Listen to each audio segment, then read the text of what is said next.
Welcome to the Winthrop School Committee meeting of Monday, December 7th, 2020. This meeting will be held by way of Zoom teleconference.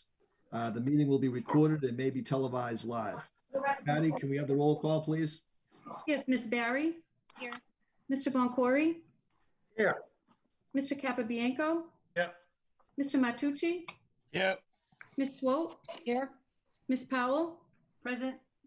Mr. Perrin? Present. We're going to do the Pledge of Allegiance. Mr. Boncory, because you have the flag, will you please lead us in the Pledge of Allegiance? Sure. I pledge allegiance To the to flag. the flag of the United States of America and to the republic For which which it stands, one one nation, nation, under God, indivisible, with liberty and justice for all. Thank you. If everyone could remain standing for a moment of silence for Amy Gallagher. I have known Amy for just about my entire life. I can say that she has touched and changed so many lives. She was a dedicated member of our schools and a dear friend to all that knew her. This loss will be felt for a long time, but her memory and dedication to our children and our community will live on.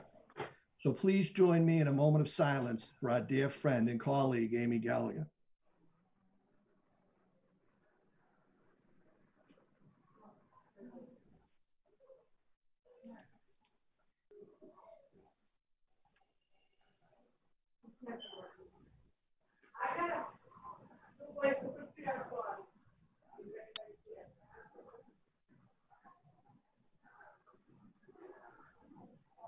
Thank you, everyone.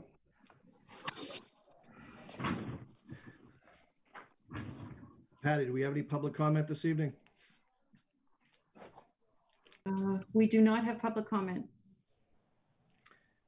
Thank you. Moving on. Oh, to I'm general sorry. information. I'm sorry. We do. Okay. Yep. Here we go. Carla Vitale? You have to unmute, Carla. Carla?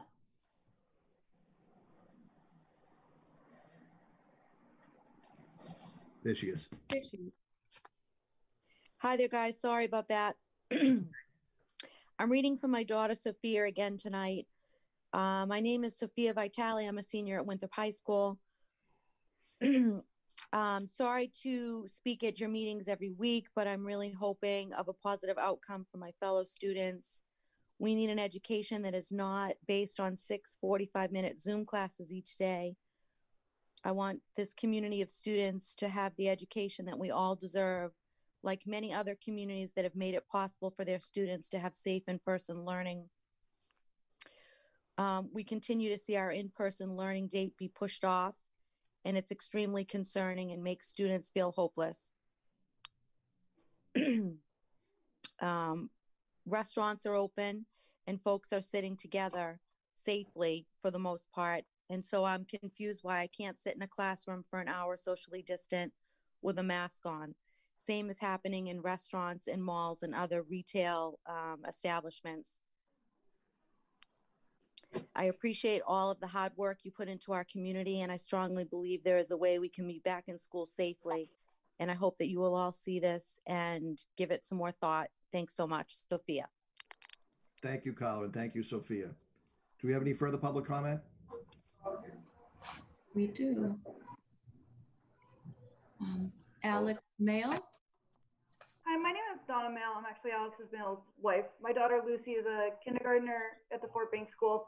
I've talked to a lot of parents, and when the option to go hybrid versus remote was given to us, it was not clearly described to us, the situation. Us as parents felt extremely pressured to choose the hybrid model. We were not comfortable with it. We were told that we would be able to choose the remote model if we did not feel comfortable with the hybrid model.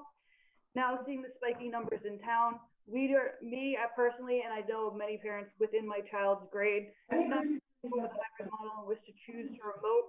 We were informed by the principal that we are no longer able to choose the remote schedule. They want us to stay in hybrid and have our students come in. I personally have had a situation change. I personally have had my situation change. I'm being brought back into work, and therefore I will have a more exposure. I work at the airport as a flight attendant. My daughter will be exposed to this. My daughter will be in your school system. I don't feel safe with her being in your school system. I would honestly just like the understanding to that we have the option to choose remote if we want it.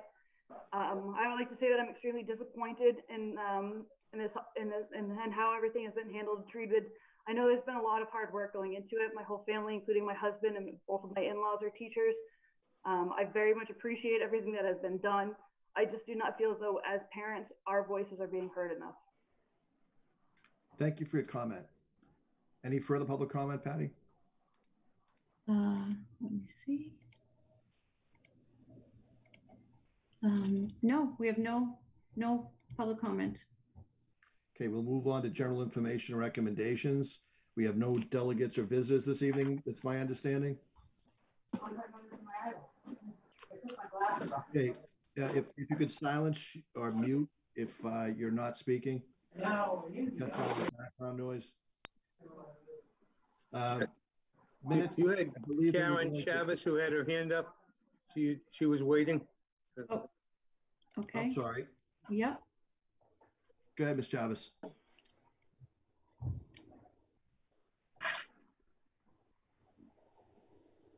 Yep, go ahead. Karen?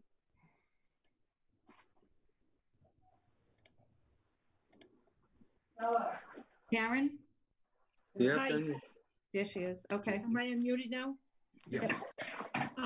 I just listened to the previous caller and I'm not sure exactly what she's talking about because I understood that if you wanted to stay remote, you could. Nobody was being pressured into going hybrid if they did not choose to.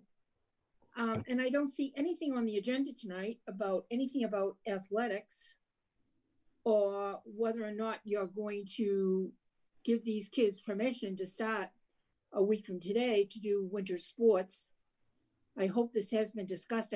I had understood there was going to be an athletic subcommittee meeting prior, and I have not seen anything posted. And as you know, I watch the calendar very, very closely.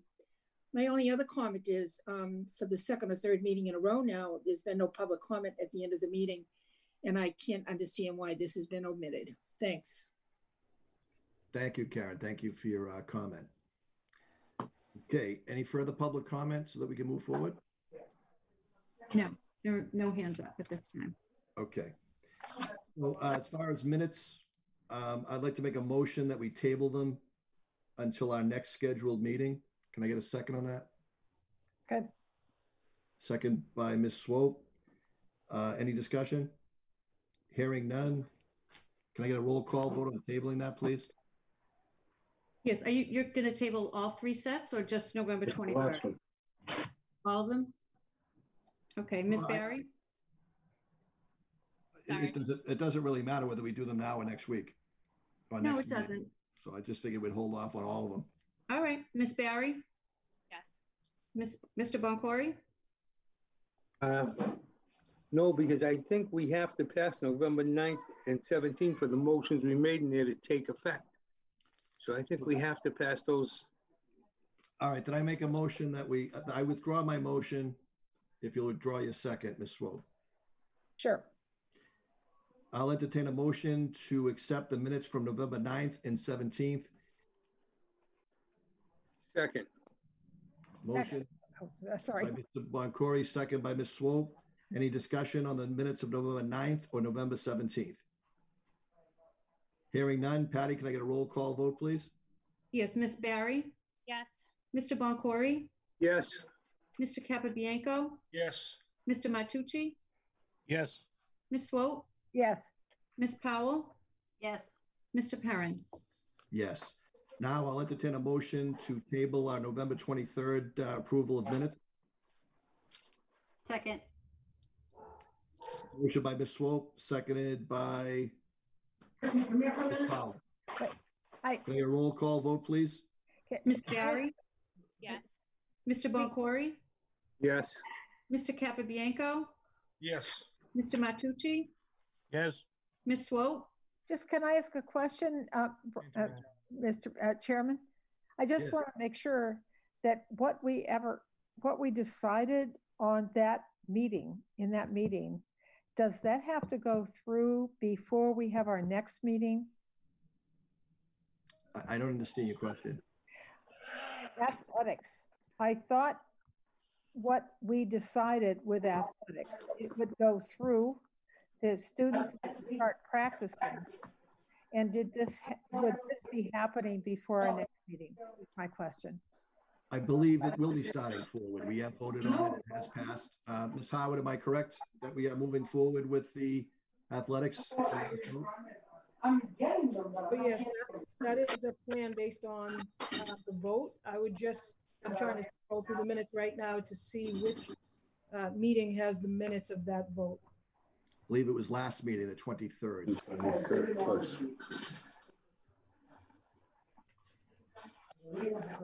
My understanding was we voted based upon whether or not they would accept a vote of the school committee to get that exemption. That's correct. Correct. We would be moving forward, Ms. Swope. Okay, and Brian, I just wanted to make sure that my vote was clear about that. And so I didn't accept that vote about moving forward, but I did accept the vote about moving forward for anybody who was remote, but not until the school reopened. And that doesn't change that vote, and it doesn't change the situation. So I'm just. Correct. So we're tabling it so we can give you an opportunity to read through the minutes, and if there's any mistakes, we can correct them. It's all right, because I'm only one vote. Mr. Chairman, point of information, questions aren't supposed to occur during a roll call. It should be beforehand. You know, we can't have this whole meeting happen multiple times. It's noted. So we will table the motion. The motion passes. Actually, did you call the roll, Patty? Because now I've lost all. Well, I was in the middle. Miss Barry? Okay. Mr. Boncory? Yes. Mr. Capabianco? Yes. Mr. Matucci? Yes. Miss Swope? Yes. Miss Powell? Yes. Mr. Perrin? Yes. So the motion is the minutes for the November 23rd meeting are now tabled until everyone can read them and be sure that they are correct, accurate, and then we will correct them and present them at our next meeting. Yes. The next up is financial and business procedures. Warrant number SVW 21-9 in the amount of $176,409.10. Is there a motion for that warrant, that amount? Motion. Motion by Mr. Matucci. Can I get a second? Second. Second by Ms. Swope. Any discussion on the warrant? Hearing none. Patty, can I get a roll call vote, please? Yes, Miss Barry? Mr. Boncory? Yes. Mr. Capabianco? Yes. Mr. Matucci? Yes. Miss Swope? Yes. Miss Powell? Yes. Mr. Perrin? Yes. Okay, moving on, payroll warrant SPW 21-09, the amount of $719,333.89. Can I get a motion on that payroll warrant in that amount? Motion. Motion by Ms. Powell. Do I have a second? Second. Second by Ms. Barry. Any discussion on the payroll warrant? Hearing none. Patty, can I have a roll call vote, please? Yes, Miss Barry? Mr. Boncory? Stay. Mr. Capabianco? Yes. Mr. Matucci? Same. Miss Swope? Yes. Miss Powell? Yes. Mr. Perrin? Abstain. I'm seeing no budget transfers this evening. Is that correct, Ms. Eccles? Yes, that's correct. Okay, there was no buildings and grounds this evening. There are no subcommittee reports. I'll move on. Ms. Howard, do you have any superintendent report this evening? I do have a report this evening. Just a few little updates. Update on staffing for the opening on the 4th. So we are still heavily recruiting people to come in and be able to be in classrooms for us for the purpose of being a classroom monitor for some of our staff members who have asked for the accommodation to continue to work from home even during hybrid. And that would be something that would be granted under ADA, the Americans with Disabilities Act, if in fact we are able to sufficiently staff those classrooms. So we're still looking for 3 classroom monitors at the middle school and 3 more at the high school. Actually, I'm sorry, 5 more at the high school. So hopefully we'll be able to fill those positions. If anyone is interested, it is on School Spring, where you can go and take a peek at the job description. And just a quick overview, it would be being in the classroom, assisting students with logging on, being able to monitor them while they were listening to their classroom teacher, allow students to go to the bathroom if they needed to, or to go take a break if they needed to, or see the nurse, or anything they may need during that class time. So you would be the adult in the room that would be giving permission to students for that. There'd be training involved, especially around our safety protocols. And if anyone is interested, they can contact Mr. Curley or Mr. Crombie. We're still seeking 3 lunchroom monitors for the coming school. So if anyone's interested in that, they can contact Mrs. Grimes. And we are also looking for bathroom and hallway monitors, student transport monitors for the Fort Banks. We're still seeking 2. The Cummings School, we're still seeking 2, and the middle school, we're seeking 3. And that's to help students safely navigate our hallways, and also for attendance in the bathrooms. For the most part, our elementary school bathrooms will only allow us to have 1 student in there at a time. So being able to have somebody facilitate kids going in and out is something that is definitely necessary. Exciting news with T-Mobile. So we have been looking for a way to get hotspots for some of our students who are having difficulty logging in or staying connected to the internet. We were working with Verizon to get those hotspots, and T-Mobile came out with a project called the 10 Million Project, and they are offering free of charge hotspots for students, and it allows them to plug a little gadget into their computer and make their connectivity better. In some houses, we have students who definitely have internet, but we have 3 or 4 students working off of one router, and that causes people to get booted off of Zoom a few times a day. So this will definitely help that. We have a whole list of students who need this extra support. We get that list in a few ways, one of which is monitoring how many times a student does get bumped off. And those students who are having difficulty either logging in at all, we do outreach to those families to see what the reason may be and to try to help them troubleshoot. So we qualified for 150 of them. If it is going to be unlimited internet, is for the school district would be paying a $15 charge per month per student. However, T-Mobile assures us that for the most part, our students can use the free package. That doesn't cost the school district any additional monthly fee, but we'll work with each family to determine what their needs are. And the principals and school adjustment counselors have been working closely with families. So we expect those in. We expected them in last week. There's a backlog in the state of them, but update as of today, as of yesterday, no, Friday, is that they should be here this week, midweek, which we're excited about. So we'll get those distributed ASAP. I'd like to thank Mia Mori for assisting us with this. They were great.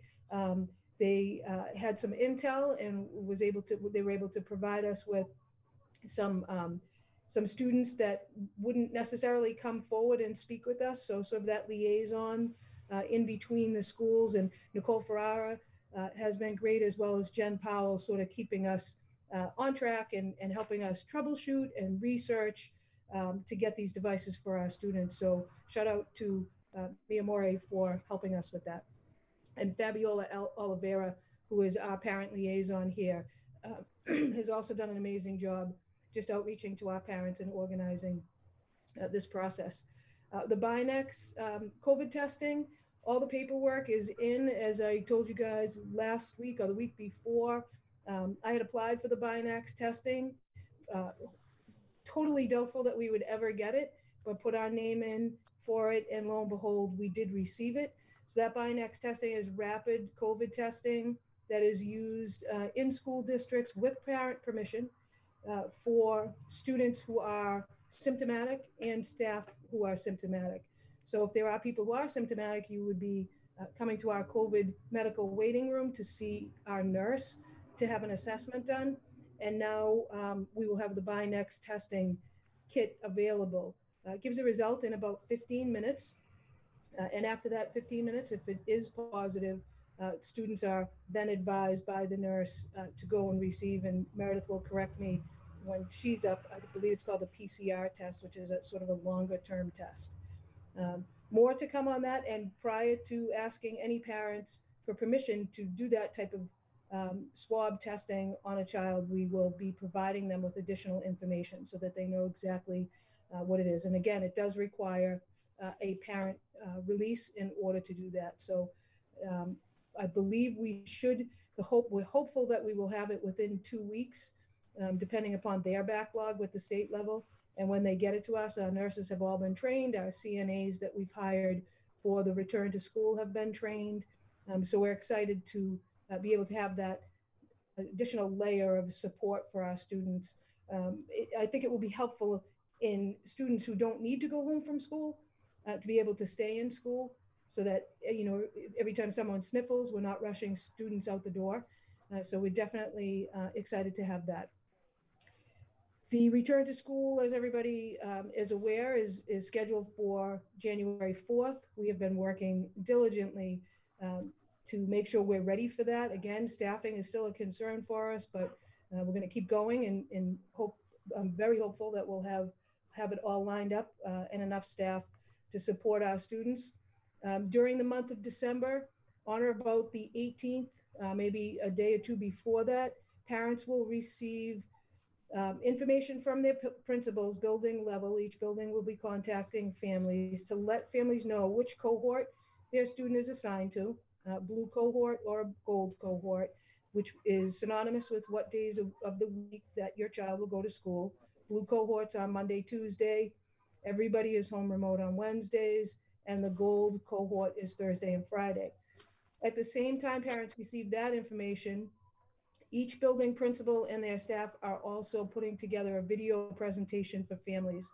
And those presentations will look a little bit different at each school level, but they will really clearly show parents what a day in the life of a child going into hybrid learning or being fully remote will look like. We'll be able to tour the school, so your children will be able to see what the classrooms look like, what the hallways look like, how the cafeteria is set up.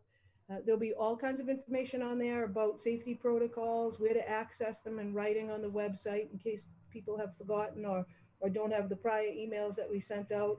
And there'll also be an opportunity for parents to submit questions so that the principals can put together a question and answer guide, frequently asked question guide for parents.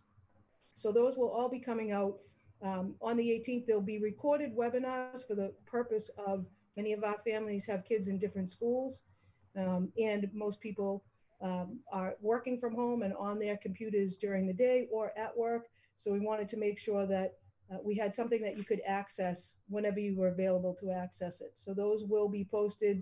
I believe principals, if they haven't already sent out a heads up, will be sending that out this week so that you are aware that that is coming. We will also be running a flu clinic. So Governor Baker had announced that all children need to have a flu vaccine by December 31st in order to be in school.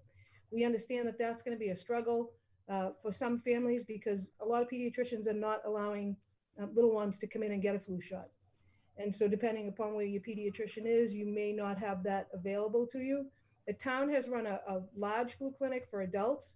On a few sessions. They just did one Saturday, and I believe they'll be doing another one. We have ordered through the town student or child vaccines, flu vaccines, and as soon as those are available to us and delivered to us, we will be able to reach out to parents and let them know how we'll proceed with that. Most likely, just like the adult clinic. However, we felt strongly after talking to Meredith and the school nurses that having a drive up wasn't going to work out too well for the little ones. Leaning in through the window and wrestling some of our little ones to give them a shot is probably not the nicest way to go about the flu clinic for them. So we're actually worked with Sean Driscoll through Parks and Rec, and we will be running the flu clinic once the vaccines arrive through that gymnasium down at the old middle school, so students can actually come inside and not have to have some adult lean through a window and poke them with a flu vaccine. Let me see what else I have. For Kids Only, so I've been working with For Kids Only, speaking with Brianna Nealand.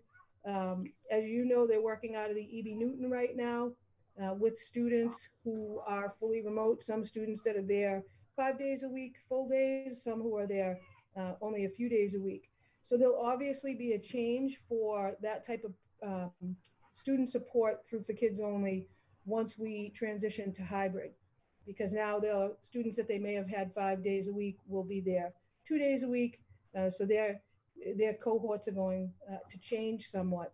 So Brianna and I have been talking about notification and us sharing information with FKOs so that they are aware of what the cohorts look like, and they don't have to wait until after parents are made aware of what those cohorts will look like. Because again, they're going to have to reconfigure their layout and how they deliver their service Monday through Friday as well. At this point in time, in terms of classroom space, so FKO had a program in the Gorman-Fort Banks for many years in a row. Right now, we've had to, given the distancing that we have to do and the number of students that we are seeing at the Gorman-Fort Banks School, we've had to spread out and take over some of that space in order to keep our students socially distanced. We're still looking at that, but as of last week, we had really little to no wiggle room in terms of space. And that classroom that was used by FKO is now a kindergarten classroom for this year, because we had to take one of the kindergarten regular classrooms, full-size classroom, and use it for a COVID medical waiting area. Had to have a room with a bathroom in it and a sink for that purpose. So I'll continue, as I do often, to speak with Brianna to see how we can collaborate to make sure our students have programming after school. So more to come on that as we get closer to the opening. And let me check my list. Our high needs students, we've spoke about this several meetings ago. Our different cohort B students, so cohort A students have been in school and attending 2 days a week. And beginning on the 14th of December, which is a week later than our original or our second version of the transition for high need students, on the 14th of December, cohort B students will start their two-day-a-week program, and our cohort A students who have been in-person learning 2 days a week for about a month and a half now, they will transition from 2 days a week to 4 days a week. So Jen O'Connell, our Director of Pupil Personnel, is working closely with the principals and the special ed administrators in each building to make sure that we are ready for our students to expand that program as well. And other than that, the only other update I had was a health COVID update, and Meredith is here. And I don't know if Meredith, if you want to provide just an overview of where we are at right now, and then I'll give one last statement and then I will be done. Sure. Hi, everybody. So we, as I'm sure most of you know, if not all of you, we have definitely seen an uptick in cases that started coming in on about Tuesday evening. So we've seen a increase over the past 2 weeks. We've had since November 22nd up until this last Saturday, we've had 183 cases. Friday night, we had our highest case count to date, daily case count that has been released to the town, which capped out at 41 on Friday night. We had 23 on Saturday, and then an additional 4 today, five today. So in terms of the incidence rate that is going to be coming out this coming week, by my estimates, we're going to be higher. We're going to be in the 60s. So unfortunately, I can't really speculate as to what the % positive will be. but which is the other metric that is going to determine whether we kind of stay in this moderate yellow or transition into the higher risk category. So that is what we are looking at right now with, and not all of it is tied necessarily to socializing over Thanksgiving like we had thought. There just seems to be that there's a lot more movement that was happening in the last 2 weeks. Happy to answer any questions that you guys might have as well. Thank you, Meredith. Does anyone have any questions for Meredith? I just have a comment after Suzanne, if she wants to go ahead. Go ahead, So Suzanne. I'm just asking, when you say higher risk, does that mean it moves us out of the yellow? No, I don't believe so. And feel free to correct me. So, oh yeah. So yes, if our percent positive is above 5, and if our incidence rate is above 50, then if those two things happen in conjunction, we move into the red category. So the question mark now is, what will our percent positive rate be? Thank you. Does anyone have any further questions for Meredith? I just think that, I've had a few questions come my way regarding students that we have to report to the Department of Education, and whether or not we are doing that. And there's some data on the Department of Ed's website that lists the number of students by school district that have tested positive. It's a little bit misleading. I explained to some of our committee members and some families over the week that data that they are collecting and making public is really, it definitely is relative to only students that are currently in school.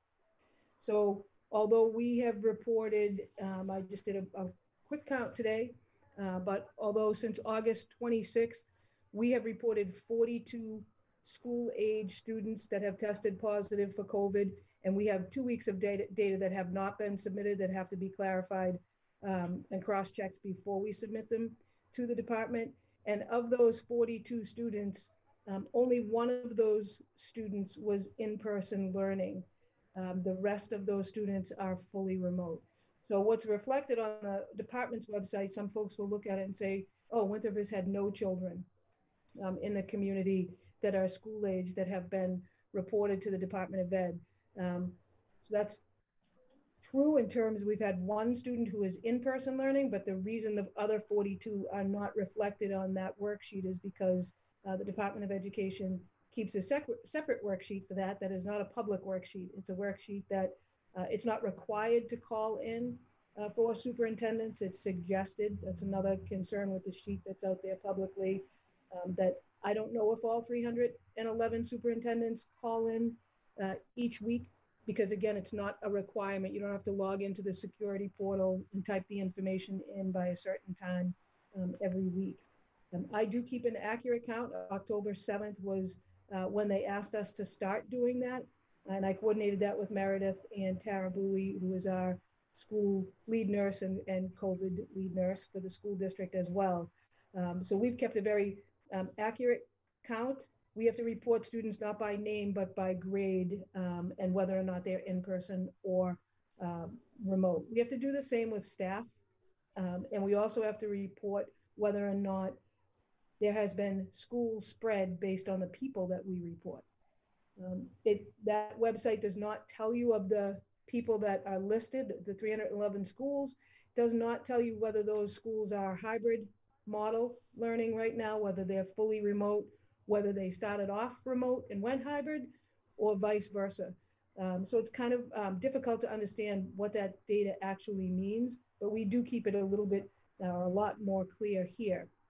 And as of the 26th until November 27th, we have reported 42 students, and we keep an internal document that shows the grade level of those students within our district.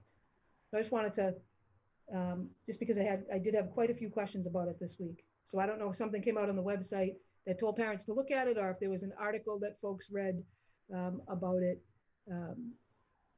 So just some clarity on that. I don't know if anyone has any questions. Ms. Yes. Sloan. This is for both Meredith as well as the superintendent. What data would change your mind about opening January 4th?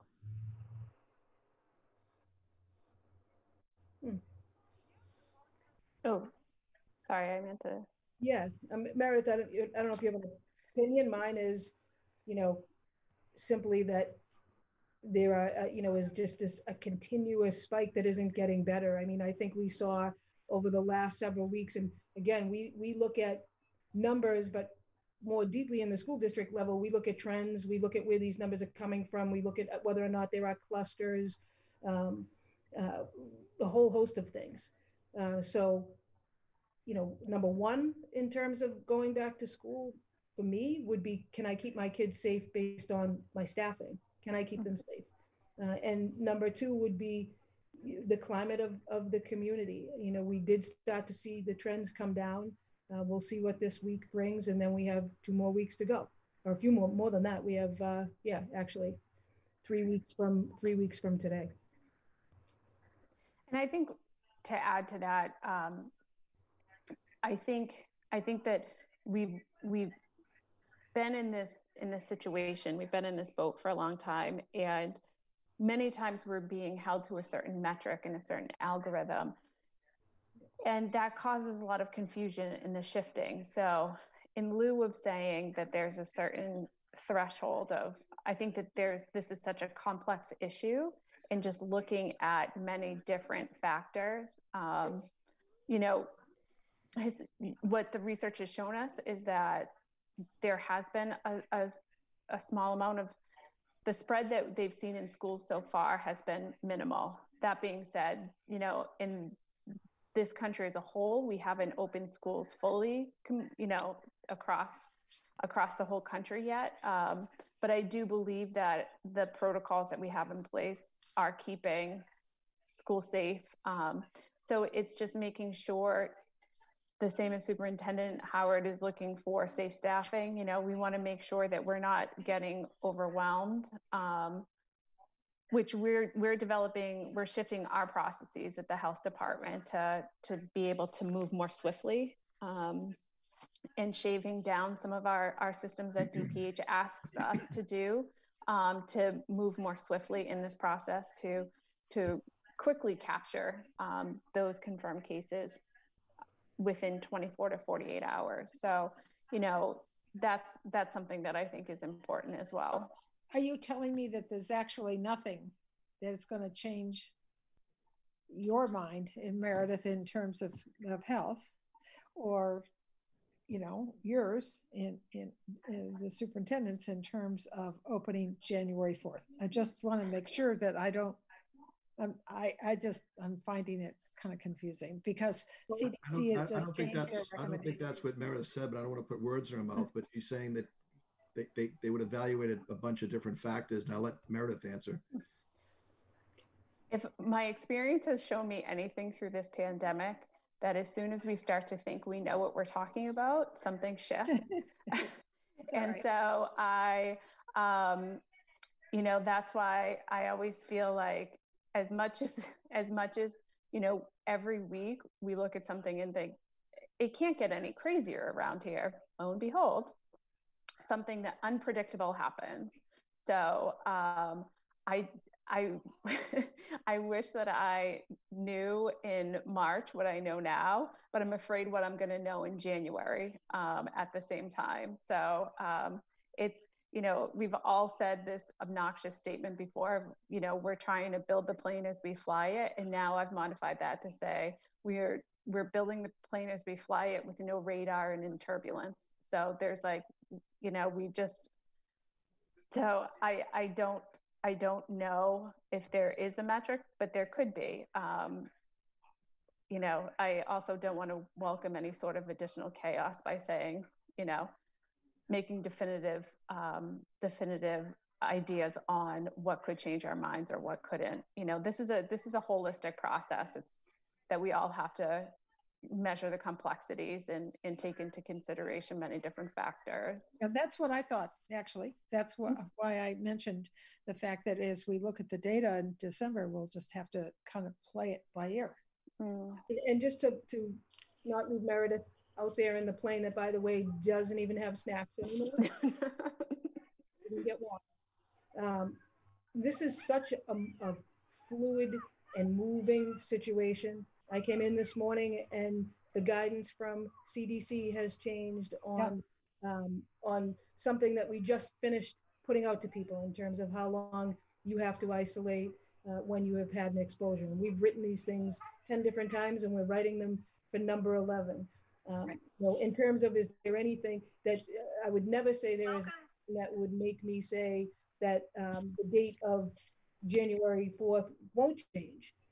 I would be crazy if I said that, because this pandemic is in control and we are not. I can tell you that from day one, we have not looked at one metric. We have not listened to one person, but the people that are building those metrics and the people that are building the protocols and the reactions that we have to things, they keep changing them. And what we have to do is keep shifting to adjust to those changes all the time without trying to disrupt children and families.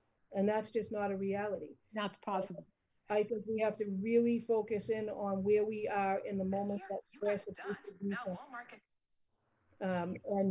And that's for, you know, for the committee to decide. It's not easy and nobody likes last minute things, changes. I'm not a girl who likes surprises at all. And I've been surprised just about every day. Every time I think we're almost there, we're not, whether it's going back to school, whether it's finalizing a protocol, whether it's fully staffing our buildings. It's been rocky. So my hope would be that the closer we get and the more information we have, the better we will be able to make a determination if we can't. People kept saying, well, why don't we have a date when they had the old metric? How come you don't have a date when they had the metric that just number 8 put you in red? Because we were red forever. So there was no number on the calendar that would have fit the color red. We had to wait till we went into yellow. Before we got the opportunity to really go yellow, they changed the metric, which made us yellow. And so we didn't even have to make that choice. But now that we were in yellow, we knew what 3 weeks was going to be. And we knew that that wasn't the only thing we had to look at. We also had to look at the health of our community. And that's where we have been. The community, the committee has now chosen the date of January 4th, and that's the date we're hedging for. That's the date we want. But again, every single day we need to look at this and see what changes. We are all became very humbled last week that there are no guarantees. And thank you. Thank you very much, Ms. Howard. And thank you, Meredith, for all your hard work. We appreciate it. Moving on to personnel, do we have any appointments or resignations this evening or retirements? We do. I'm sorry, Ron. I'm sorry, Chairman. I had a couple of more questions to the superintendent. We have time or not? I had moved on, but of course we have time. Go ahead, Suzanne. Ask your question. Do parents, if parents are on Comcast or not on T-Mobile, do they have an opportunity to move to this T-Mobile opportunity? So they won't need they don't need to sign up for anything. It's a hotspot that is given to the school district that is already has data on it. They just need to plug it into their computer. They do not have to have Comcast or anything. That is their internet. Okay, fantastic. And secondly, if we don't end up with the staff that you talked about, the adult in the room and et cetera, the high school and the lunchrooms, et cetera, is that a showstopper? It'll depend on the width, the breadth of that in a building. We're doing everything we can to be creative with the staff that we have. Administrators are well aware that they may be covering classrooms, which couldn't include myself, which probably will be a nice change in atmosphere for me. So, you know, that it'd have to be a fair amount of staff members in a specific either grade level or school building that could come back. We're not anticipating that right in this moment, but I still have to get people signed on and agreeing to come here. And we still just have not landed that yet, but we're close. Okay, so you'll keep us up to date on that, I know. Okay, thanks. That's it. Chairman. Thank you very much. That's all your questions. Thank you. Okay, moving on again. Do we have any retirements? We do. Howard? So I'll just do the appointments quickly. We have a long-term ESP sub where we have hired a young lady by the name of Shannon Hill. We also have hired a certified nursing assistant, Heidi Benson, to do some work for us while she is home on college break in one of our COVID medical classrooms facilities. So those are the two hires. Resignations, we have none. Retirements, we have Judy Bono.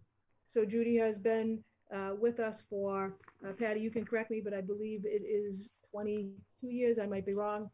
35. 35. Like I said, 35 years. Sorry, Judy, you just shortchanging you.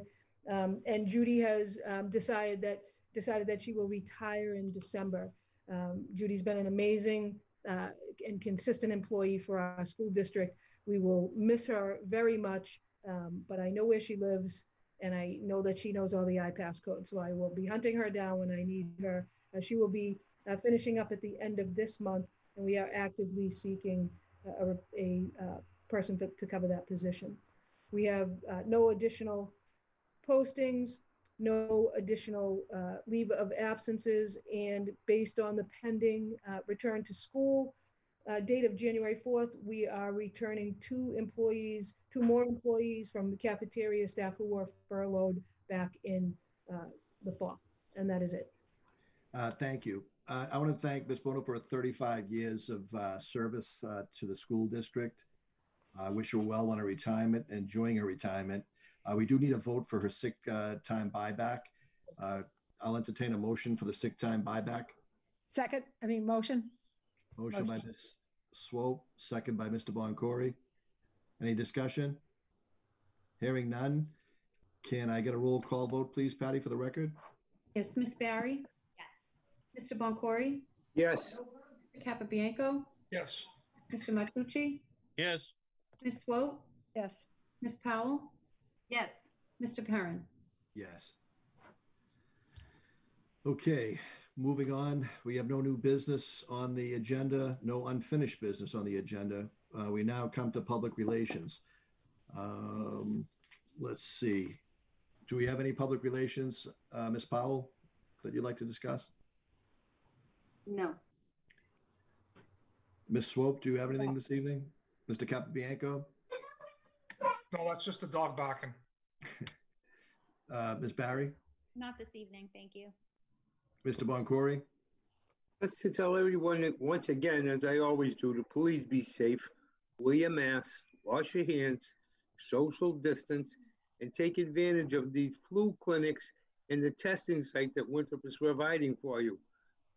I know Meredith is already overwhelmed with the number of tracking she's doing, but if someone else has it, we want to know, we want to get them tracked before they infect anyone else. So please get tested, social distance, keep your mask on. That's it. Have very nice holidays too. Holidays are coming up, and happy holidays to everyone. Thank you, Mr. Boncory. I have a class of 2021 announcement, a holiday donation parade that is sponsored by the class of 2021. The date will be Sunday, December 20th at 3 p.m. Everyone is encouraged to be on their porch dressed in their favorite holiday attire. The senior class will be hosting a festive car parade following the route that Santa does on the fire truck on Christmas Eve. The parade will be led by the Winthrop Police Department. They are also collecting canned food and winter accessories. There will be 2 cars at the end of the parade accepting donations. Please wear a mask. Hope to see everyone spreading holiday cheer in a safe way. With any questions, please feel free to reach out to Sophia Vitale at 781-816-3496 or Jenna Dorr at 617-756-9792 or Marissa Farrar at 617-605-4939 or Carla Vitale at 781-704-5819. And that sounds like a very worthwhile endeavor. Thank you to the class of 2021. Mr. Chairman, I apologize. Just received a text from Marissa Ferrara. The PTOs and the football boosters sorry about that, are doing a 50-50 raffle for Amy Gallagher. They're keeping it open for another half hour. Oh, thank you. Thank you, Marissa Ferrara, for that, for bringing that to our attention. Does anybody have any further public relations this evening? Hearing none, I'll entertain a motion to adjourn. Motion to adjourn. Motion by Mr. Matucci. Do I have a second? Second. Motion by Ms. Powell, second. Any discussion? Hearing none. Can we have a roll call vote, please? Ms. Barry? Yes. Mr. Boncory? Yes. Mr. Capabianco? Yes. Mr. Matucci? Yes. Ms. Swope? Yes. Ms. Powell? Yes. Mr. Perrin? Yes. Thank you. Good night.